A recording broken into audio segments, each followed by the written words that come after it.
తెలుగు రాష్ట్రాలను bird flu వణికిస్తోంది. Chicken, గుడ్లు తినాలంటే జనం భయపడుతున్నారు. ముఖ్యంగా ఉమ్మడి గోదావరి జిల్లాలో ఈ ప్రభావం ఎక్కువగా కనిపిస్తోంది. ఫార్మ్స్ లో కోళ్లు లక్షల సంఖ్యలో మృత్యువాత పడుతున్నాయి. దీంతో ఆ ప్రభావం చుట్టుపక్కల ప్రాంతాలకు పడకుండా అధికారులు అప్రమత్తం అవుతున్నారు. బర్డ్ ఫ్లూ ఉన్న ప్రాంతాలను రెడ్ జోన్ గా ప్రకటించి అప్రమత్తం చేస్తున్నారు.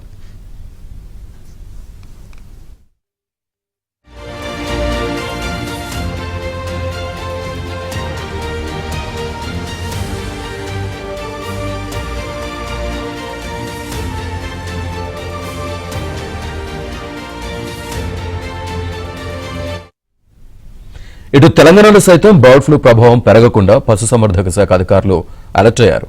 ఇతర రాష్ట్రాల నుంచి కోళ్లు రాకుండా ప్రత్యేక చెక్ పోస్టులు ఏర్పాటు చేస్తున్నారు. అయితే తెలంగాణలో బర్డ్ ఫ్లూ లేదని, ఇంతవరకు ఒక్క కేసు కూడా నమోదు కాలేదని తెలంగాణ పశుసంవర్ధక శాఖ అధికారులు చెబుతున్నారు.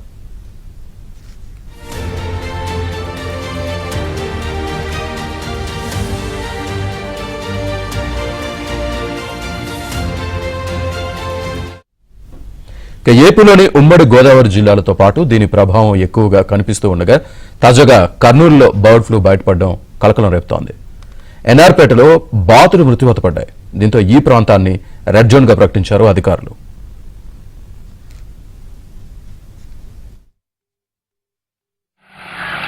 రండి